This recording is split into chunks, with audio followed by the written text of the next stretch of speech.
Hey guys, it's Pope and welcome back to my channel. Today's video is going to be all about recovery and how to improve your performance with some recovery methods implemented into your routine. I'm going to give you 5 hacks that are important to my own training regimen, and hopefully if you can incorporate some of these things into your training regimen, they are going to boost that performance. Before we get started, I want to give a shout out to the sponsor of this video, which is Built Bar. I've been using these protein bars for several months now, and it's awesome that you don't get sick of them because the variety is so big. They have so many choices of flavors, and they all taste amazing. Each bar has 18 grams of protein, so you can't beat it. If you want to check them out, use my discount code to save some money. KPOPE10 is my code, or you can check it out via the link in my description. The first thing we're going to talk about is sleep, and that is a pretty obvious one because it's talked about all the time how sleep is related to your performance, but maybe if you have a little bit of a deeper understanding of why, you will be more motivated to work on your sleep hygiene.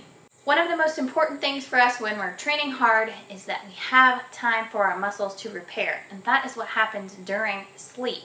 So if you're not getting enough sleep, you're not giving your body a chance to repair those micro tears that are happening during your training sessions. I personally get at least 8 hours of sleep every night. I go to sleep at least by 11, sometimes earlier, and then I wake up at 7.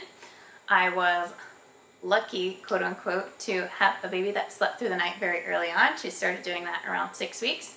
I also implemented sleep training with her because sleep is just such an important thing for an athlete or just for anyone that needs to function at a high level in whatever it is they're doing. When you're sleeping, a lot of that work that you put into your diet comes to fruition as well with protein synthesis, and also your natural growth hormone is released while you're sleeping. So if you don't get into those deep sleep stages or you don't get enough of that deep sleep, you're not reaping the benefits of what your natural hormones can do in your body to help you gain strength. There also have been studies done on reaction and reflex times being less when you get less sleep and greater when you get more sleep. So there's so many studies that just tie sleep to better performance. So it's really important that you not only get enough sleep every night, but that you're also working on the time that you sleep, because we want a consistent sleep pattern as well. That's when you get that nice restorative sleep that's going to boost the performance. Another important thing that you get from sleep is that your immune system is fighting off illnesses.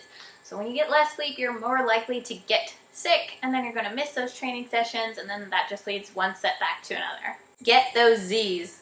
Hack number 2 is going to be refeed days. This may not be as obvious or as much common knowledge as the sleep one is, but it's just as important.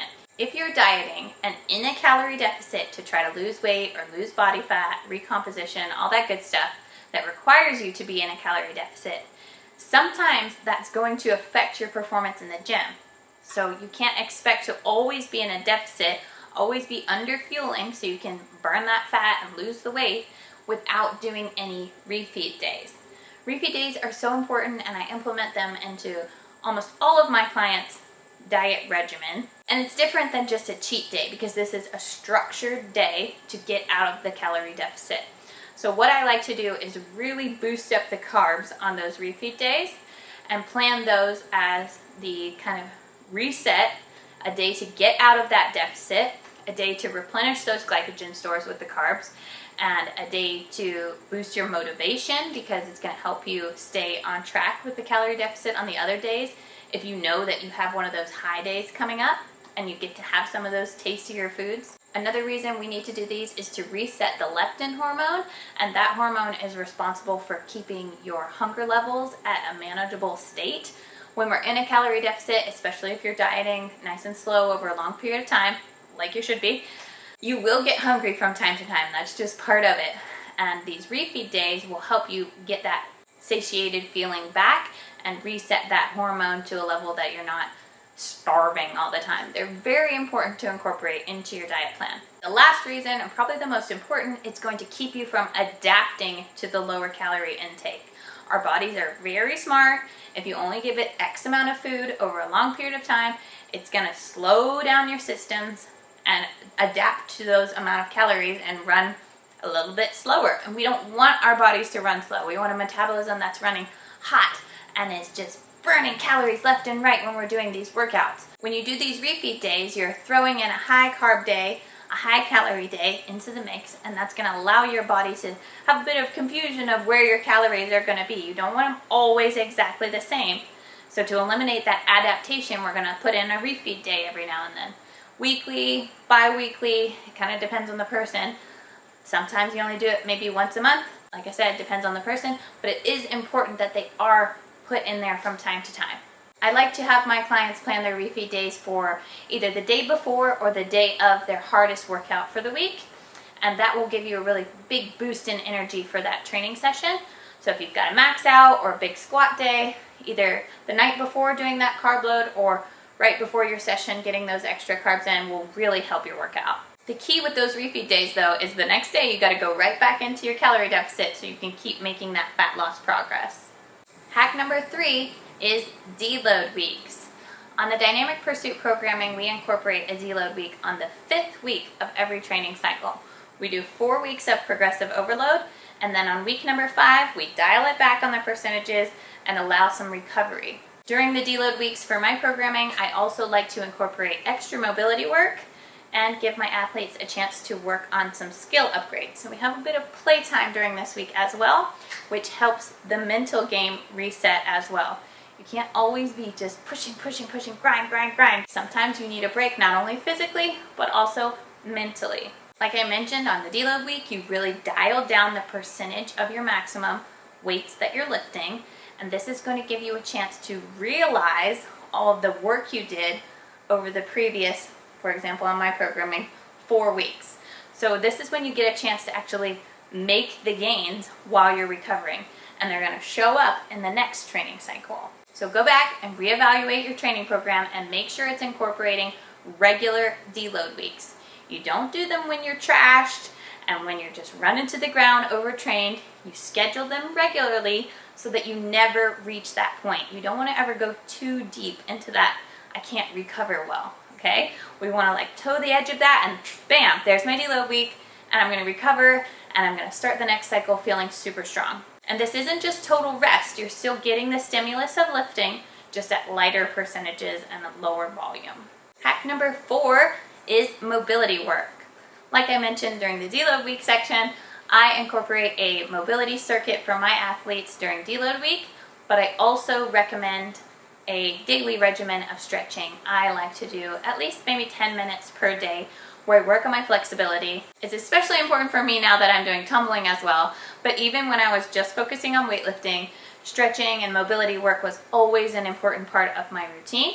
That's how you keep your joints healthy, and the mobility aspect of weightlifting as a sport especially is so important in your shoulders, in your hips, ankles. Everything has to be moving in unison all at once, and when we're doing a lot of heavy loading, you can get very stiff and those joints aren't open and ready to do a snatch after you've done a big squat workout the day before, unless you do some mobility work to open up the hips or to open up your chest after a bench press workout before you try to snatch and get that bar behind your head.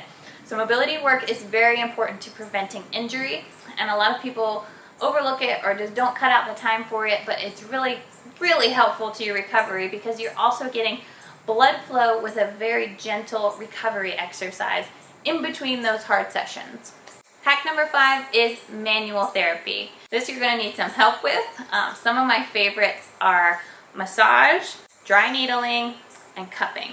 I'm a big fan of cupping, and every time I talk about cupping, I get these people messaging me like, there's no evidence.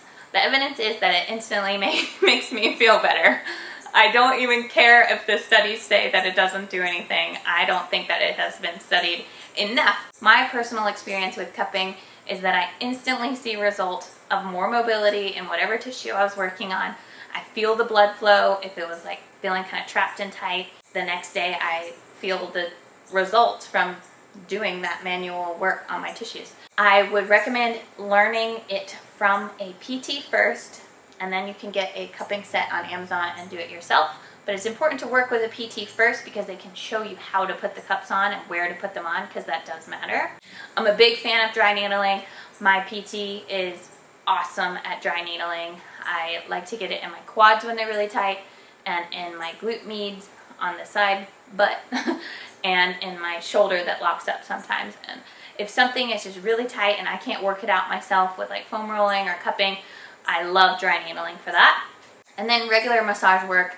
When I was competing all the time, that was a big part of my regimen. I don't have to do it as often now that I'm only lifting about 4 times a week, but when I was training any double days or just like super serious competition mode lifting, I was having to get massages about once a week just to flush out my legs.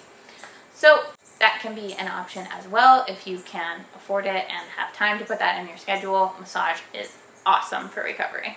Those are my 5 tips for boosting your performance with some recovery modalities. If you are interested in learning more about my programs, you can check out my website, dynamicpursuit.net. I have a weightlifting program and a strength program that is more geared toward powerlifters. Both of them are super awesome programs. We do lifting 4 times a week, and on day 5 we do core work and conditioning.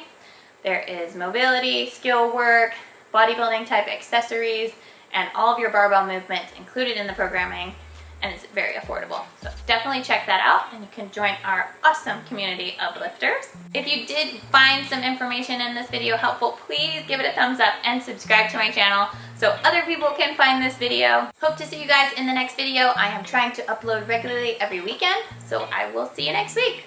Bye.